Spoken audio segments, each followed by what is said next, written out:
You have to schedule your time, a story about focus, discipline, and becoming who you're meant to be. Asterisk, let me take you back to a moment that didn't feel important at the time. It wasn't some grand revelation. There were no fireworks, no motivational music swelling in the background, no standing ovation from an imaginary crowd, just a clock on the wall ticking softly in the background. 5:59 p.m. and me slouched in a plastic chair, school backpack still on, too tired to take it off. The kind of tired that sinks into your bones, not from any physical labor, but from an invisible weight you carry all day long, that ache you get from not knowing what to do with your life, from feeling like you're drifting, like you're behind, like you're wasting time, but you're not even sure what you're supposed to be doing. Everyone else seemed to be ahead, smarter, sharper, more motivated, more clear. I remember staring at the wall, thinking how quiet the room felt. Not peaceful quiet, but the kind of silence that made your thoughts louder than they needed to be. That's when I said it out loud, but to no one but myself. At 6 p.m., I studied. That was it, just a whisper in a quiet room. But I said it like it was a command, like something final, like a soldier saluting before a battle. And the craziest thing, I actually listened to myself. I watched the second hand tick its way around the face of the clock. 5 hours, 59 minutes and 41 seconds. Las 5:59:42. Las 5:59:43. Something inside me stirred, not excitement, not fear, but this odd sense of responsibility, like I'd made a promise, and if I broke it, even if no one else would know, I would know. 5 hours, 59 minutes and 59 seconds. 6 hours, 0 minutes and 0 seconds. I opened the textbook, and that was the beginning. No one tells you this, but most lives don't change in explosions. They change in whispers. And that whisper, that promise to begin at a specific time, saved my life. Not immediately, not dramatically, not even noticeably at first. But it was the first time I chose something for myself. Not because someone told me to. Not because of a grade. Not because of guilt. But because I wanted to become someone. And that someone wasn't going to appear out of thin air. I had to build them, hour by hour, page by page, day by day. Let me rewind a bit though, because to understand the weight of that moment, you need to know what came before it. You need to understand how lost I felt. I wasn't a bad student, but I wasn't a good one either. I wasn't failing anything, but I wasn't excelling. I wasn't popular, but I wasn't invisible. I wasn't depressed, but I wasn't okay. I was just in the middle, floating, watching other people pass me by. I used to sit in class and look at the kids who raised their hands, who took notes neatly, who stayed behind to ask questions, and I'd wonder how they cared so much, how they found the energy, how they knew what they were doing, because I didn't. I'd go home, drop my bag on the floor, open YouTube or TikTok or whatever, and scroll for hours. Time didn't even feel real to me. It was just this endless fog. Morning turned into night, turned into another school day, turned into another half-effort assignment, turned into another missed opportunity to apply myself. I hated that phrase, apply yourself, as if I was some kind of glue stick that someone just needed to press harder. The truth is, I didn't know how to start. And because I didn't know how to start, I didn't start.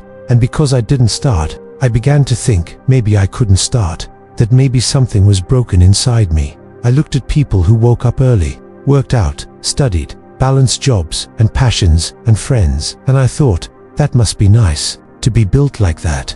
I wasn't, or at least, I thought I wasn't, single quotes T dot, until that day, until that clock hit 6 p.m. And I sat down not because I felt like it, not because I was inspired, but because I scheduled it, because I said I would. Want to know the most powerful thing I learned? It's not that motivation comes before action, it's that action creates motivation. Let me say that again. Action creates motivation. That first day, I studied for 25 minutes. Just 25. I set a timer. I used the Pomodoro method. I'd read about it online. 25 minutes of focus, 5-minute break. Repeat. I only did one cycle. I didn't feel amazing after. There was no epiphany. I didn't jump up and scream, I'm cured. I was just proud. Not even proud like a victory. Proud like I kept a promise. Proud like I could go to sleep knowing I did something hard. That night, something shifted. Not in the world stayed the same, But inside me, a small door opened, and behind that door was a version of me I hadn't met yet. A focused version, a determined version, a disciplined version, one who didn't wait to feel like it, one who scheduled the hard things, one who didn't ask, "Do I want to?" but said, "It's time, let's go." That night I set another time. Tomorrow, 6 p.m., I study again. I want to pause for a second and talk to you. Yes, you, the one listening to this right now, may be sitting in your own quiet room, maybe tired, maybe confused, maybe scrolling through content hoping to feel inspired, maybe wondering why everyone else seems to have their act together. I get it, I was you, but here's the thing no one told me. The thing I want to tell you right now: you don't become who you're meant to be by accident. You build that person. You build them by showing up, by scheduling time for the things that matter, even when you don't feel like it, especially when you don't feel like it, because that's where the magic is, not in the inspiration, but in the discipline. The truth is, we all have 24 hours, rich, poor, talented, struggling 24 hours. What separates us isn't time, it's how we use it. And the crazy part, you don't have to use it perfectly. You just have to start using it deliberately. One scheduled hour can change your whole day. One consistent habit can change your whole life. It sounds small, I know, but so did at 6 p.m. I study. And yet here I am telling you that line saved me, not because of what I did at 6 p.m. that day, but because I kept doing it. By the end of that first week, I had studied for 2 hours and 5 minutes more than usual. That may not sound like much to you, but to me, it was everything. It meant I could change. It meant I wasn't broken. It meant I had power, not over the world, but over myself. And that's where real freedom lives, in self-control, in keeping promises to yourself, in deciding who you want to be and working to become that person, one small hour at a time. I'll stop here for now, but if you're still with me, still listening, still feeling that pull in your chest that says, maybe I can change too, then come with me, because this was just the beginning. The road ahead was longer than I ever imagined, and harder, and lonelier, but also more beautiful than I ever could have dreamed. And it all started with a whisper. At 6 p.m., I study. Have you ever tried to keep a promise to yourself for longer than a week? Not a dramatic vow, not some New Year's resolution posted with fancy fonts and filters, just a quiet, personal commitment. Like I will sit at my desk at 6 p.m. and study every day, rain or shine, good mood or bad. Let me tell you something about discipline. It's not loud. It doesn't come with applause. It doesn't earn likes or retweets. It doesn't sparkle in conversation. Discipline is quiet, unseen, boring, but it's also the most powerful tool you'll ever hold in your hands. The first 7 days were hard. The second 7, even harder, because the novelty wears off quickly. That first whisper, that burst of new resolve, it fades. And what you're left with is this aching question: can I keep going when no one is watching? You know what's worse than being judged by others? Being silently disappointed in yourself. That thought kept me going. I began to fear that version of me. I used to be the one who always had an excuse, always said, "I'll do it tomorrow," always felt guilty but never changed. I didn't want to be him again. So at 6 p.m. I showed up. Even when I was tired, even when my friends texted to hang out, even when my favorite YouTuber dropped a new video right before the hour struck, I said no, not forever, just for now, because I had made a promise. At 6 p.m., I studied. It started to change me in ways I didn't expect, not just academically, though my grades began to improve, but deeper than that, I began to respect myself, not in a prideful way, not because I thought I was better than anyone else, but because I was doing what I said I'd do. That matters. We live in a world full of broken promises, deadlines missed, schedules ignored, let's catch up soon texts that never lead to anything. But when you keep a promise to yourself, it rewires your brain. It tells you, I'm someone who shows up, and that quiet self-respect, it spills into everything. I remember one evening, it was a Thursday, rain was tapping at the windows, the kind of soft drizzle that makes you want to curl up and do nothing. I had had a rough day at school. One of my teachers had returned a paper with more red ink than black. I'd gotten into a stupid argument with someone I cared about. My head was heavy, my heart heavier. At 5:45 p.m. I looked at the clock and thought, not today. I almost gave in, almost, but I sat down anyway. I didn't even study something useful. I just opened the book, reread the same page 5 times.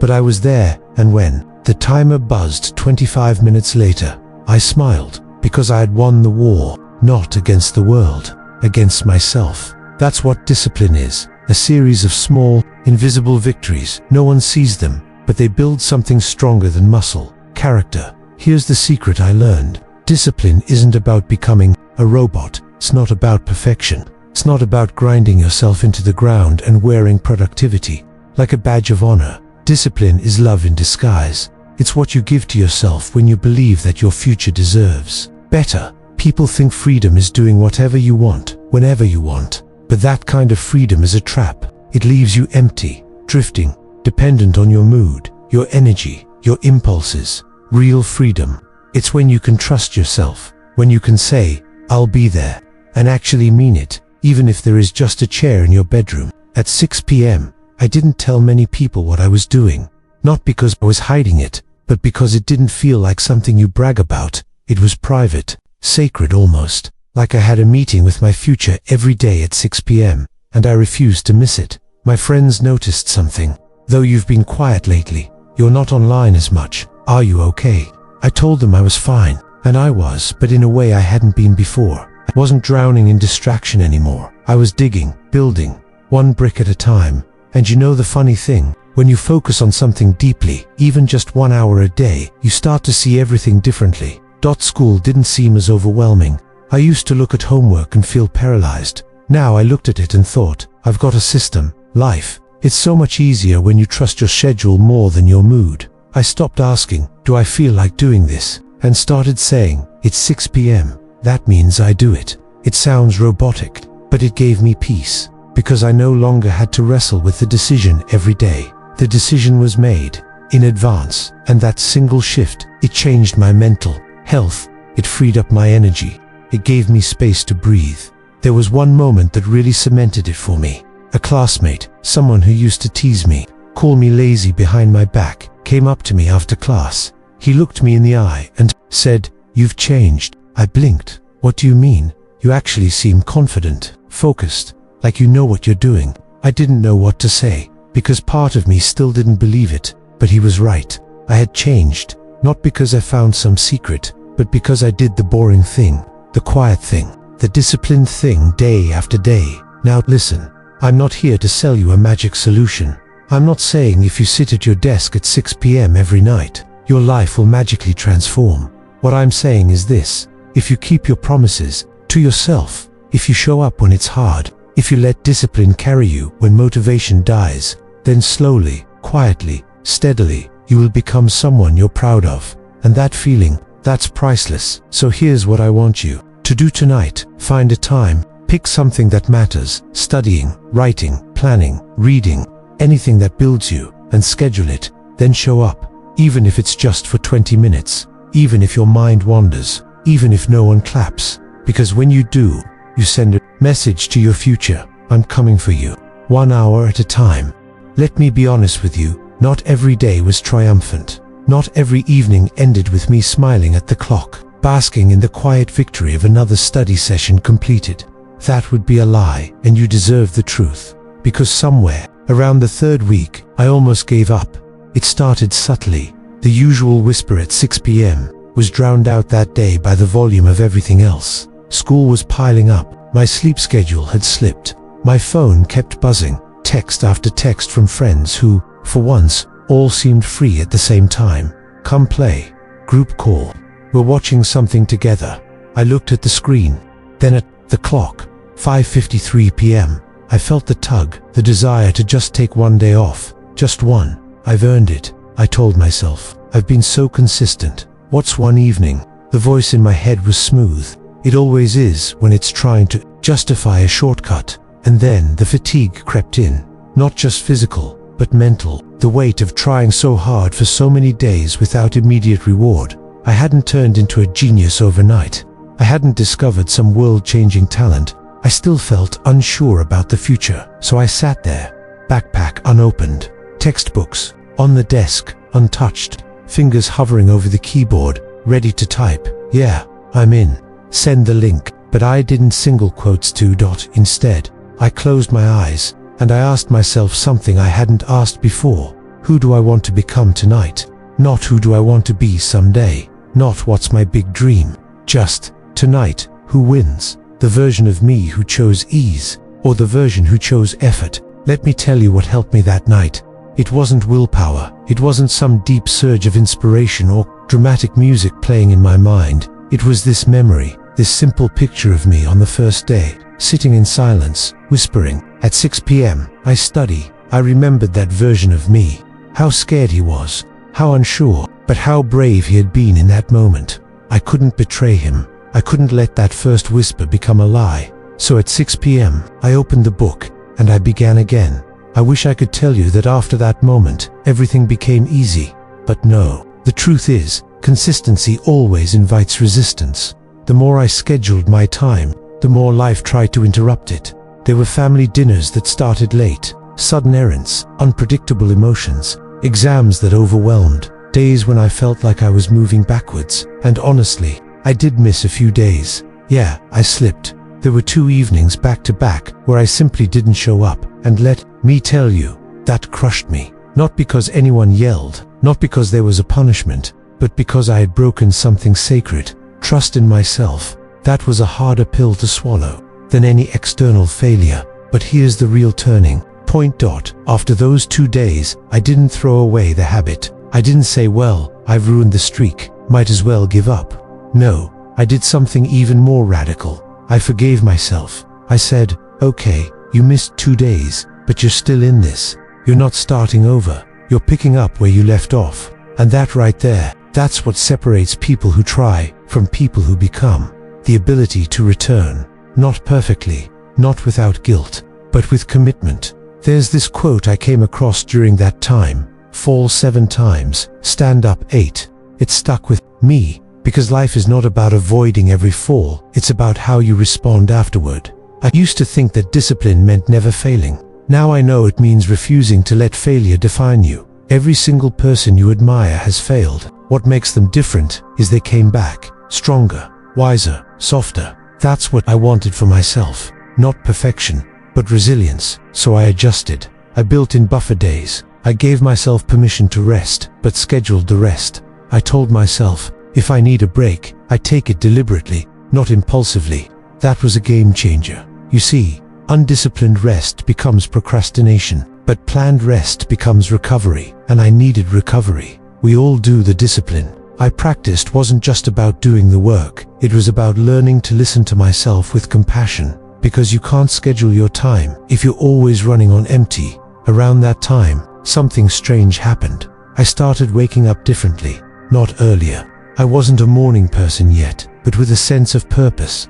I had direction, even if it was just 1 hour a day, even if everything else in life felt chaotic. I had this anchor, this unshakable moment at 6 p.m., where I reconnected with who I was trying to become. That hour wasn't just about studying anymore. It became symbolic, a space for becoming, a signal to my brain. Now we grow, and others started to notice. A teacher pulled me aside one day. You're improving, she said, flipping through my latest paper.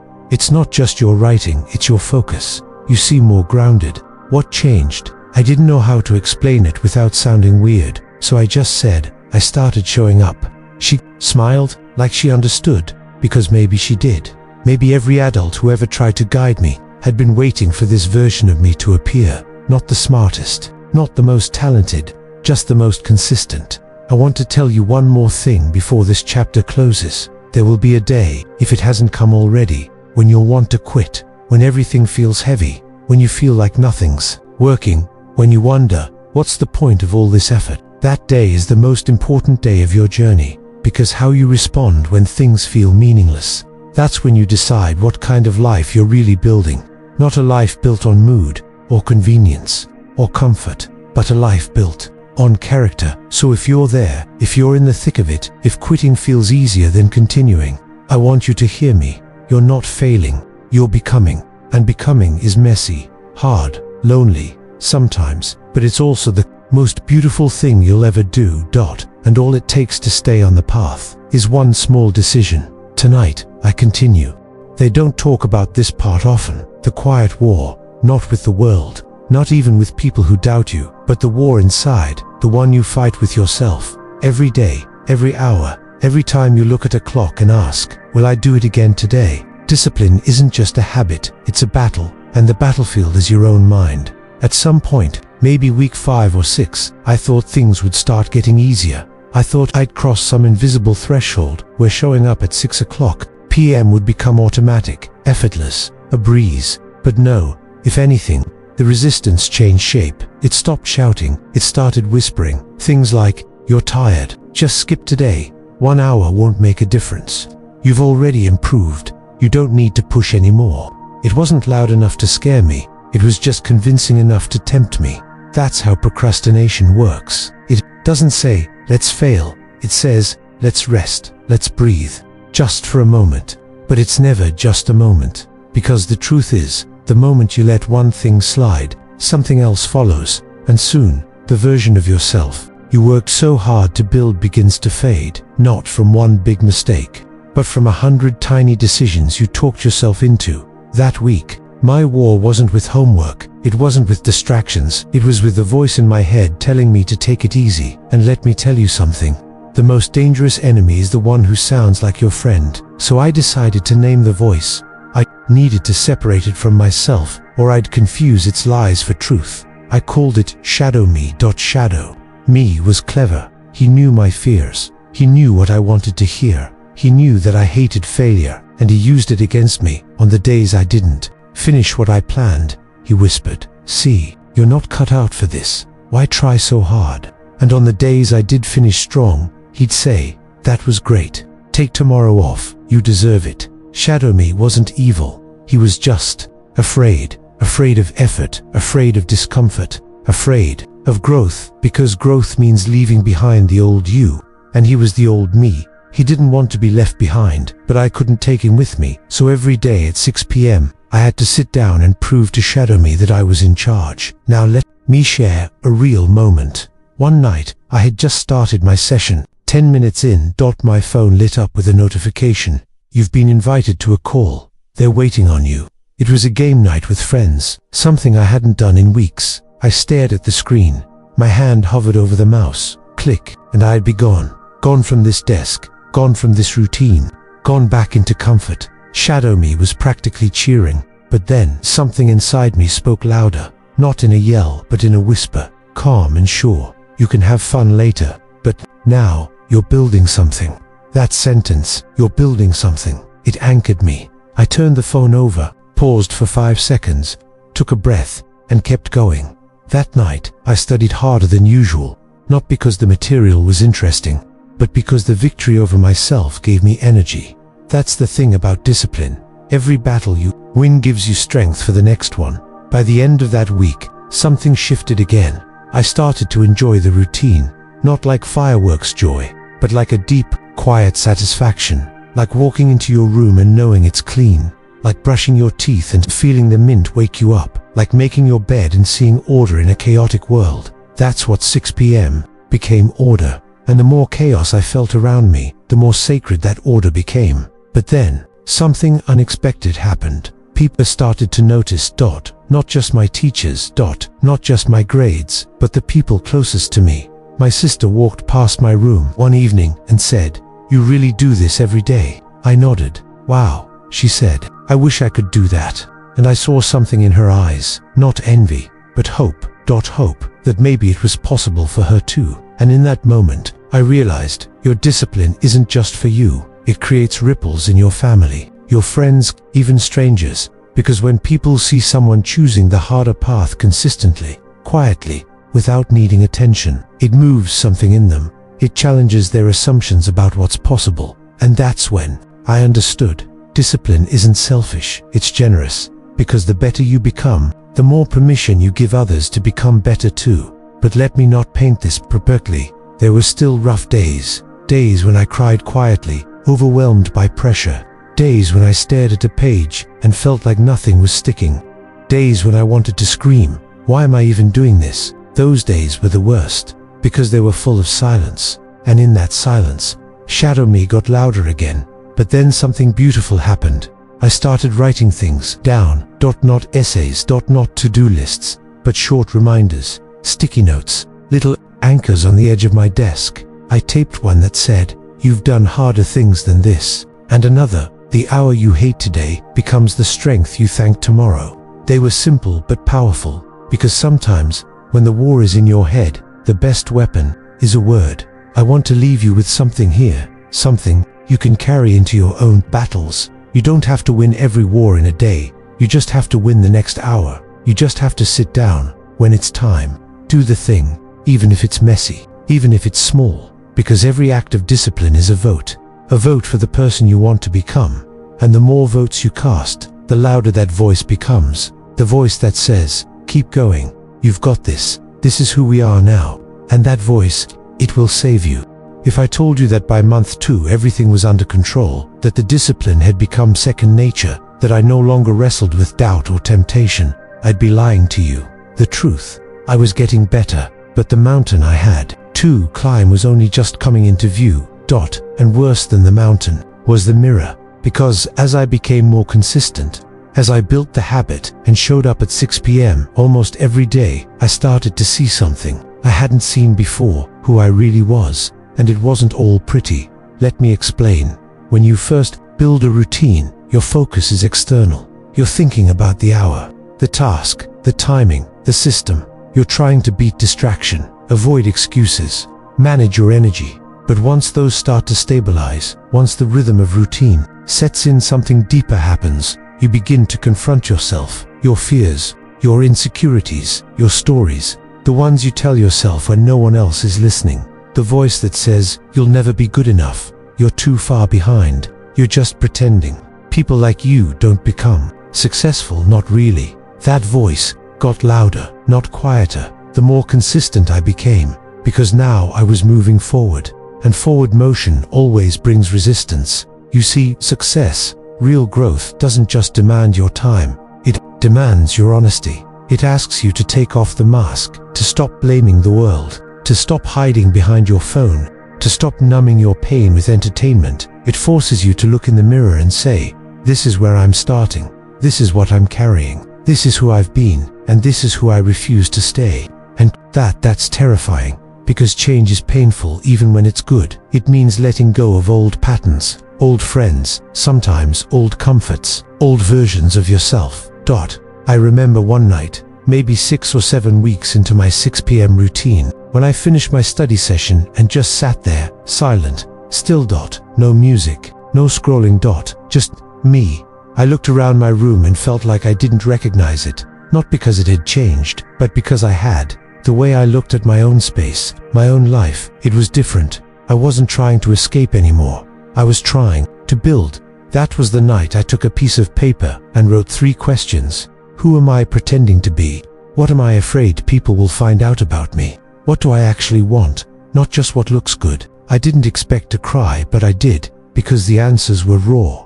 I realized I had spent years performing for teachers, for friends, even for my own reflection, trying to seem smart, trying to seem confident, trying to seem like I wasn't lost, but I was lost. And for the first time, I allowed myself to admit it, not with shame, but with hope, because admitting you're lost is the first step to finding your way. So I made a new kind of schedule, not just for studying, but for me, for healing, for truth. I carved out 15 minutes after every 6 p.m. session, just to reflect, to sit, to breathe, to write. No pressure, no structure, just stillness. And that became the most powerful part of my routine, because now I wasn't just doing the work, I was meeting the worker.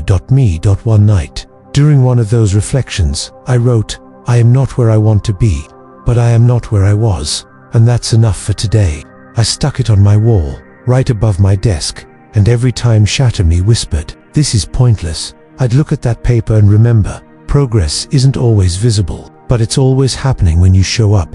Here's what no one tells you about becoming who you're meant to be. It's not just about schedules and strategies. It's about shedding skins. The skin of laziness, the skin of the skin of self-doubt, the skin of pretending. It's messy, it's emotional, it's not Instagram-mable.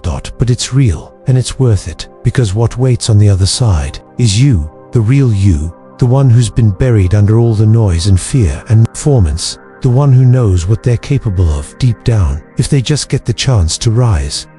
Around this time, I started noticing changes in small places. Not just grades, but how I walked, how I spoke, how I listened. I stopped interrupting people. I stopped reaching for my phone every 10 minutes. I started looking people in the eye when I talked, not because someone told me to, but because presence had become a habit. When you train your brain to focus, even for an hour a day, it doesn't forget, it begins to focus everywhere, and people feel it. One friend said, "You've become so grounded lately," and I smiled, because I knew why. But let's talk about the mountain, because while I was learning to face myself, a bigger challenge was forming on the horizon. A test I didn't expect, one that would shake everything I'd built, and it came in the form of one word: overwhelm. You see, the better I got, the more people expected from me. Teachers started giving me more advanced work, friends asked for help, family leaned on me more, thinking I had it all together, and I, being proud of how far I'd come, said yes to everything. Yes to extra study groups, yes to late night calls, yes to helping others before helping myself. At first, it felt good, like I was finally becoming that person, reliable, smart, put together, but slowly, it began to crack. I was spreading too thin. I was burning out, not from failure, but from too much success. And I had to learn the second lesson of discipline. Discipline isn't just doing what you said you'd do. It's knowing what you should say no to, even when it's good. So I stepped back. I made a list, everything I had said yes to, everything that was draining me, everything that took time away from my 6 p.m. And I started cutting. Not everything, just the things that weren't aligned with my purpose. And yes, some people didn't like it. Some called me selfish. Some thought I had changed for the worse. But I knew better, because every no I said to them was a deeper yes to the person I was becoming. So I want to ask you something. What are you carrying that doesn't belong to your future? What commitments are stealing your time, your energy, your becoming? You're allowed to put things down. You're allowed to disappoint others in order to stay faithful to yourself. Because this journey, it's not about perfection. It's about alignment. And when your time is aligned with your truth, there's nothing you can't become. You know, people think that discipline is loud, that it's waking up at 5 a.m. with alarms blaring, sprinting into cold showers, yelling affirmations into the mirror. And sure, sometimes it is, but real discipline is silent. It's quiet nights when you choose to stay in while your friends go out. It's early mornings when the world's asleep, and you whisper to yourself, just one more chapter. It's those lonely walks to the library when no one's watching. It's those Sunday afternoons when you turn your phone off and lean into something that's hard, boring, and unglamorous but necessary. And so, in my second year of college, that was what my life became. There were no applause, no status updates. No one cared what time I woke up, what I ate, or how many hours I spent studying ancient philosophy texts that barely anyone even read anymore. But I cared, because I was building something that couldn't be seen yet. And, maybe most importantly, I was finally learning what it meant to say no. Saying no is one of the most underrated skills in the world. No to parties, no to extra shifts, no to social media, no to toxic relationships that drained your time and energy, like emotional leeches. But here's the trick, you don't say no to be rude. You say no to protect your yes, the yes to your real priorities. I started carrying around a tiny paper planner. It wasn't anything fancy, just a spiral-bound notebook I bought for $1. But inside it,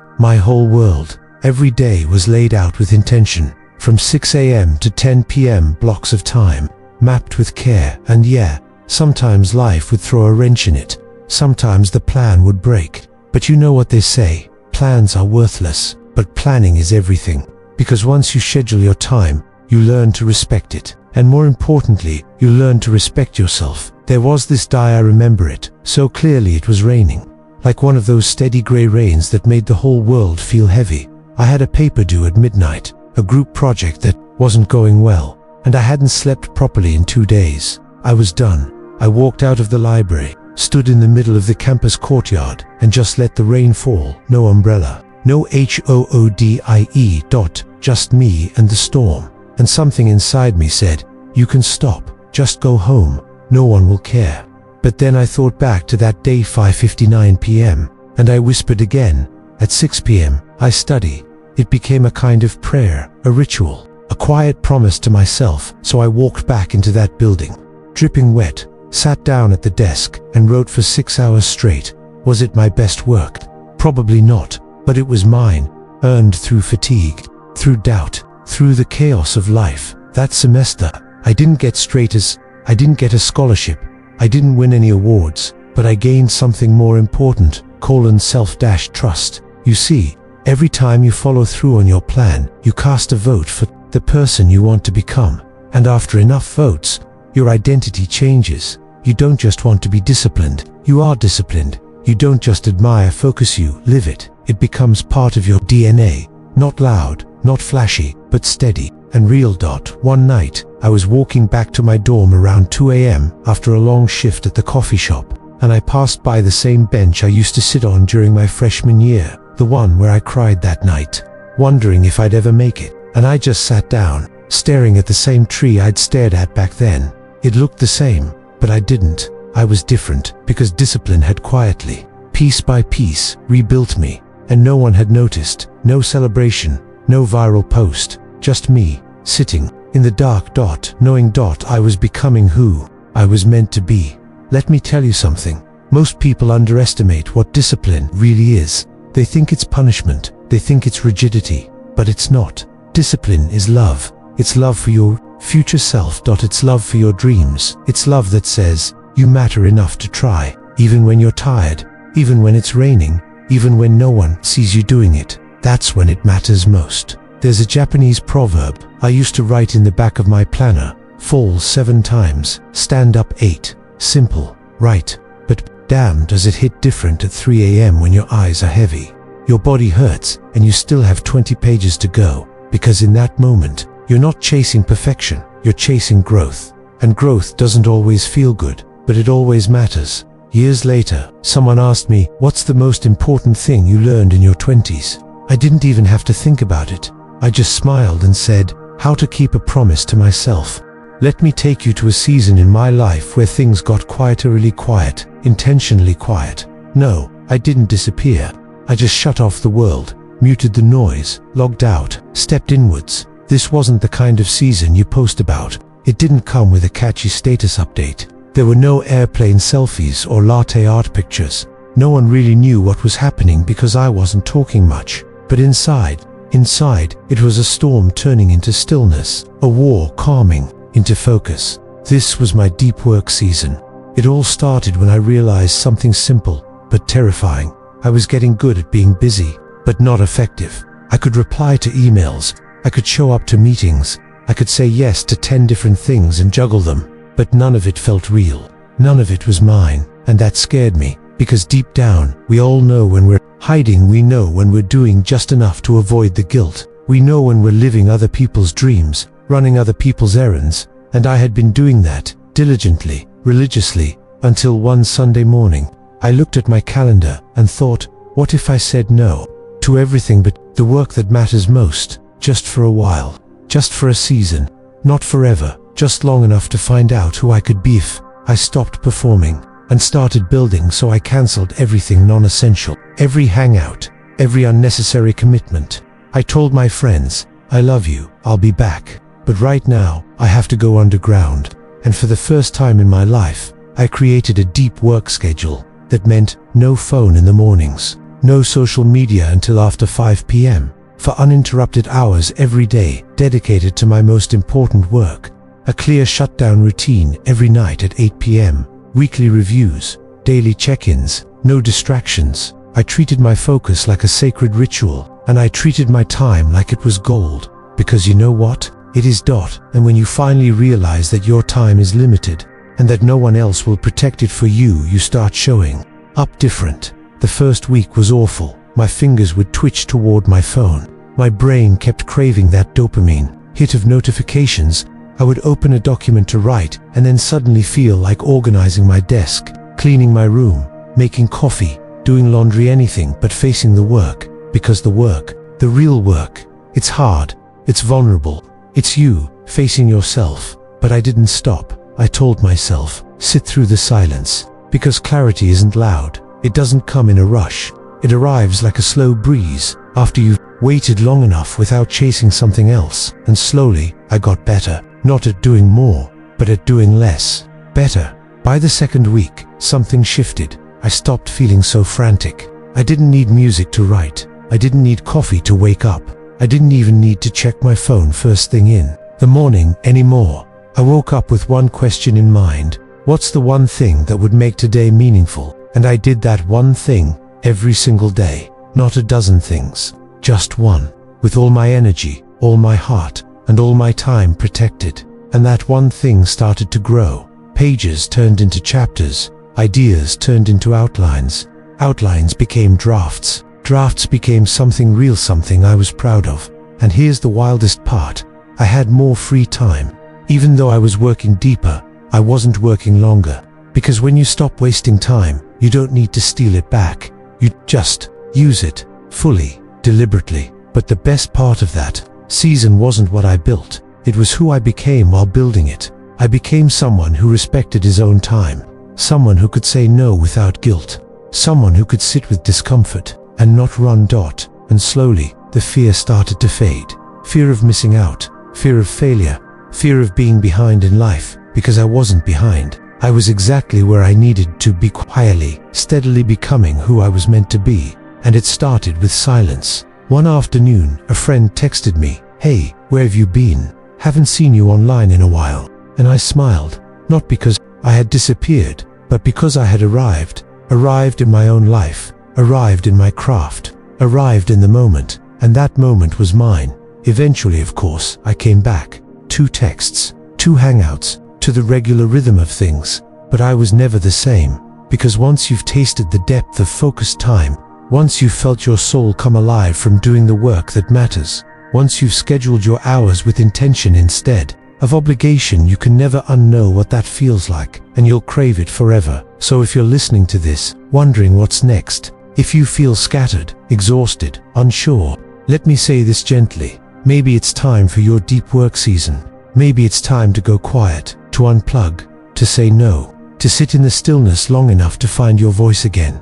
Because underneath all the noise, all the comparison, all the pressure, there is something waiting, something only you can make, something only you can write, or build, or dream into existence. And you won't find it in the noise. You'll find it when you schedule your time, guard it with your life, and give your soul a place to speak again. I had been consistent for months. My mornings were sharper, my nights more peaceful. I no longer dreaded waking up, because I knew where my energy would go. And for a while, that was enough. But life has a way of sneaking behind you just when you think you've got everything under control. You think you've got your act together, then the storm comes. And this one came not with thunder or tears, but with silence. It started in my 3rd year of university. Everything looked perfect on paper. My grades were strong. I had been accepted into a research internship. I had my routines. Gym at 6 a.m., lectures till noon, study block from 2 o'clock to 6 o'clock, journaling at night. But I started waking up empty, not tired, just hollow. Like the flame that used to push me forward had turned to ash. And for the first time since that day, I stared at the clock and whispered at 6 p.m. I study. I started asking myself questions I didn't know how to answer. What is all this for? What happens after I achieve everything I planned? Who am I when there's no schedule left to follow? This wasn't burnout, not in the usual sense. I wasn't overworked. I still had time to breathe, to rest, to go out with friends. But it all started feeling pointless. And that terrified me, because I had spent years building my life around the discipline of scheduling. I had turned it into a kind of armor. But now, it felt like I had constructed a house without checking the soil beneath. My days were well structured, but my soul, untended. My direction, unknown. The dangerous plateau, that's the thing no one tells you about focus. It can become a trap. You can get so good at executing the plan that you forget to question the plan itself. And I was stuck in a loop. The calendar said study, so I studied. The to-do list said read, so I read. The clock said sleep, so I slept. But the questions kept growing louder. It was like waking up in a train moving full speed, realizing you never asked where it was headed, and I didn't know how to stop it at first. I ignored it. Then I tried to work through it. more podcasts, more planners, more productivity hacks. But the more efficient I became, the less alive I felt, because productivity without purpose is a slow death, and I was dying in silence. A visit home during winter break. I went home. My mother, as always, greeted me with too much food and too many questions. My little brother had grown taller. My old room still had the same posters on the wall, the same stack of books by the bedside, but something about being back there, where the schedule hadn't yet ruled my every move, reminded me of who I used to be. One night, while I was up late scrolling through old journals, I found the page from my first semester, the one that read, "At 6 p.m., I study." I stared at that sentence for a long time, not because it was special, but because I remembered the feeling behind it, that quiet rebellion, that decision to no longer drift, and I realized I wasn't lost because I had a schedule. I was lost because I had stopped making decisions. Somewhere along the way, my schedule stopped being a tool and became a master, and I needed to take it back. The search for meaning. After I returned to school, I did something radical. I cancelled every non-essential task on my calendar for a week.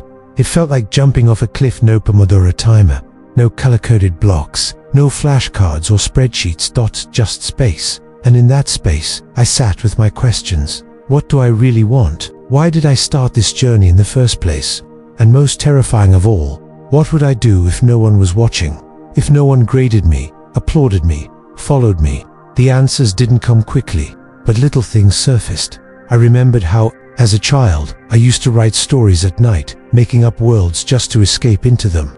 I remembered how I loved listening to people talk about their passions, how their eyes lit up when they described the things that moved them. And I remembered that I never wanted to be successful just for the sake of it. I wanted to be useful, to understand, to connect. The fire didn't come roaring back, but a spark returned. And I knew then, I didn't need to burn bright every day. I just needed to remember why I lit the match in the first place. A new kind of schedule. When I rebuilt my calendar, I did it differently. This time, the first question wasn't what do I need to do? It was, who do I want to become? I began every Sunday by writing one sentence at the top of my planner. This week, I am someone who listens more than he talks, makes space for wonder, writes for the joy of it, and I scheduled my time not just to be productive, but to become. If I wanted to be generous, I scheduled time to volunteer. If I wanted to be creative, I made time to write. No agenda, no goal. My schedule became a mirror not of what others demanded, but of who I was trying to be. And slowly, that emptiness began to dissolve. The gift of structure. Structure isn't the enemy. It's a language, a framework that tells the world, this matters to me. But it only works if you're the one speaking it. Too often, we copy someone else's calendar and wonder why we feel disconnected. Because time isn't just minutes and hours, it's intention. It's the most honest diary we'll ever keep. And when I looked at mine, I wanted it to say more than I was efficient. I wanted it to say, I lived deliberately.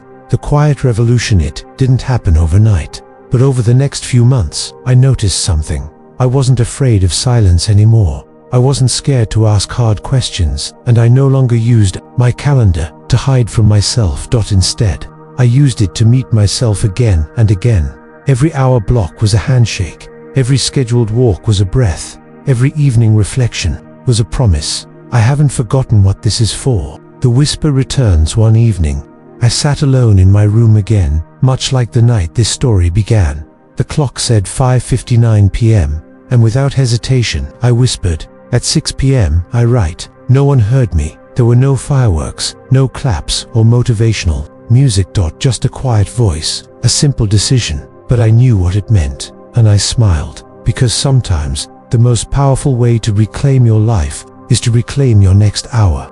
Let me tell you something people don't say often enough. Change is not always loud. Progress isn't always visible. And the moments that shape us the most, they often happen when no one is watching. By the time I had moved into the third year of my new lifestyle, waking up early, scheduling my study hours, practicing piano with metronomic focus, saying no to parties, and diving deep into silence and solitude, I began to notice something that both frightened and fascinated me. The outer world hadn't changed all that much.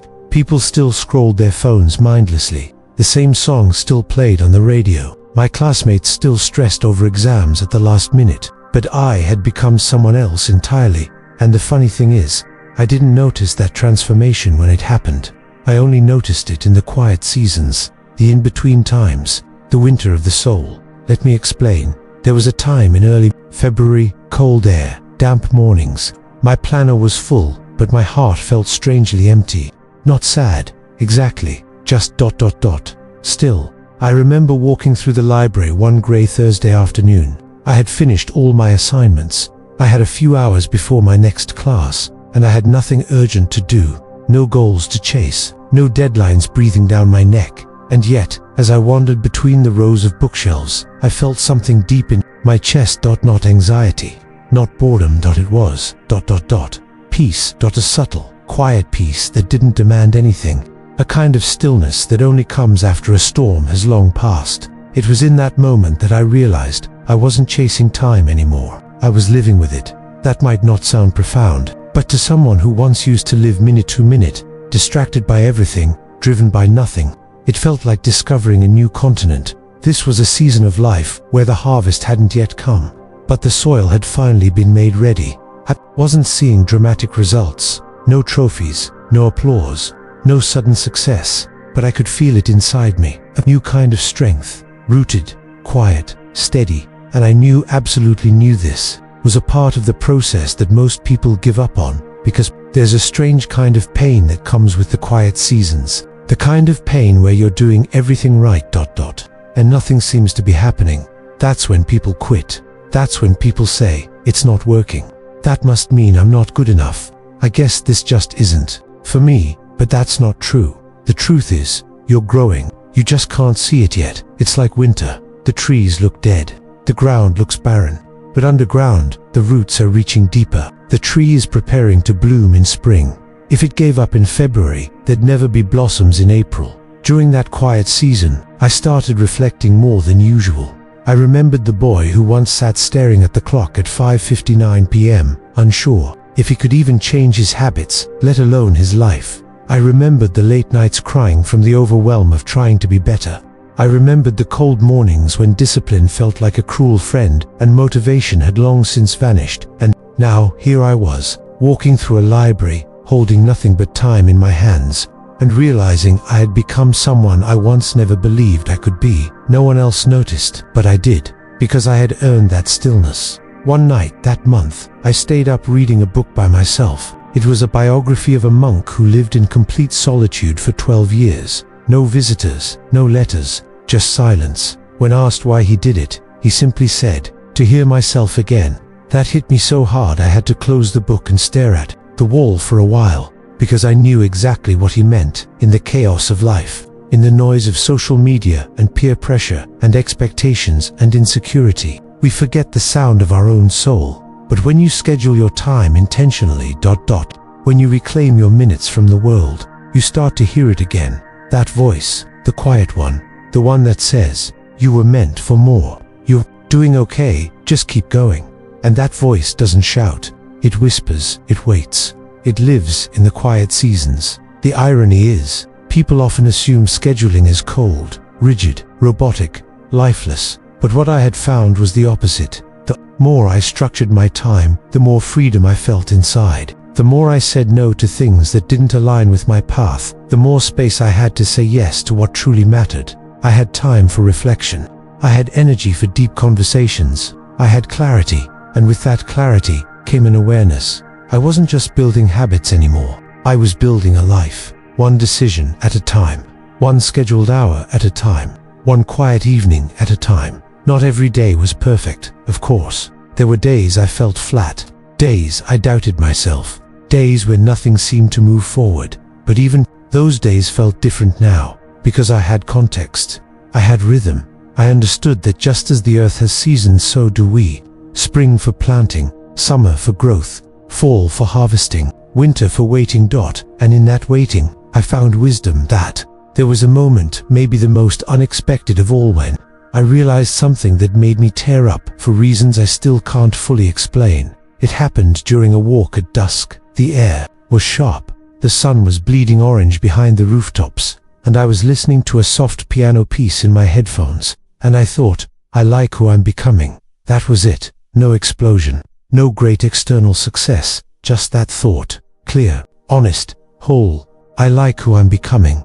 And that made every hour of studying, every early morning, every scheduled block of solitude, worth it. So if you're in your own quiet season right now, if you're doing the work and no one's noticing, if you're building something inside yourself and all you hear is silence, stay with it, because this is the part of your story that matters most, not the applause, not the milestones, not the Instagram highlights, but the becoming, the part no one sees, the part no one claps for, but the part that lasts. You're not falling behind, you're forming roots, and one day, when the world finally sees your blossoms, you'll smile to yourself and remember, it didn't start with flowers, it started with scheduling. I want to tell you something I wish someone had told me when I was younger, not as a motivational speech, not as a viral quote, but as a quiet truth, the kind that sinks into your bones slowly, like warmth after a long winter. It's this: the person you want to become, the person you dream about late at night when no one's watching. That person is already inside you, buried under the noise, hidden beneath the chaos, covered in the clutter of distractions, comparisons, regrets, and doubts. But that person is there, and every choice you make, every minute you schedule, every hour you protect, every small win you earn by showing up when no one else does is a shovel. Not a glamorous one, not a golden one, just a plain, tired shovel. One you pick up again and again, one that digs, inch by inch, through the layers of avoidance and laziness and fear. And someday, maybe not soon, but someday, you'll reach them, you'll reach you, the you that was always meant to be. I remember a moment, a few years after that first decision, the 6 p.m. study line in the sand. I was walking down the hallway of the university I had dreamed of attending. My backpack felt heavy, but not from books, from the weight of responsibility, from the pressure of exams, deadlines, expectations. But I was there, not because I got lucky, not because someone handed it to me, but because I earned it one scheduled hour at a time. I remember sitting in the library, and for a second, I looked up. I caught my reflection in the glass, and I smiled, not because I had made it, but because I recognized myself. I saw a person I respected, a person who showed up, who stayed the course, who had failed, cried, doubted, but never quit. And I thought, back to that night, that first quiet promise. At 6 p.m., I study. That whisper had become a voice, and that voice had become a path, and that path had become me. I don't know where you are in your journey right now. Maybe you're just beginning. Maybe you've tried and fallen more times than you can count. Maybe you're tired, discouraged, or numb. But hear me when I say this. You're not too late. You're not too far behind. You're not broken. You just need to start again. Pick a time, any time. Draw a line in the sand and whisper to yourself, not to the world, not to your followers, not to your parents or friends, but to yourself.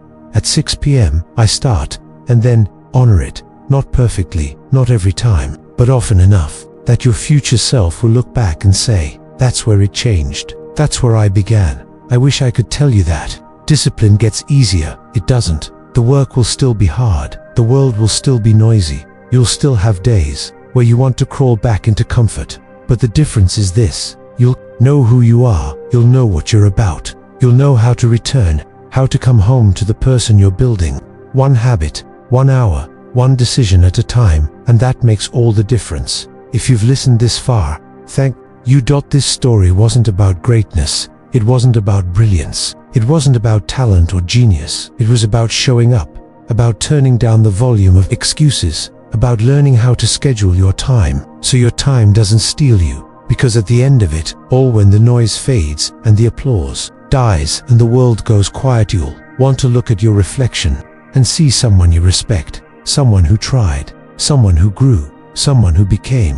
And it all starts, not with shouting, but with scheduling.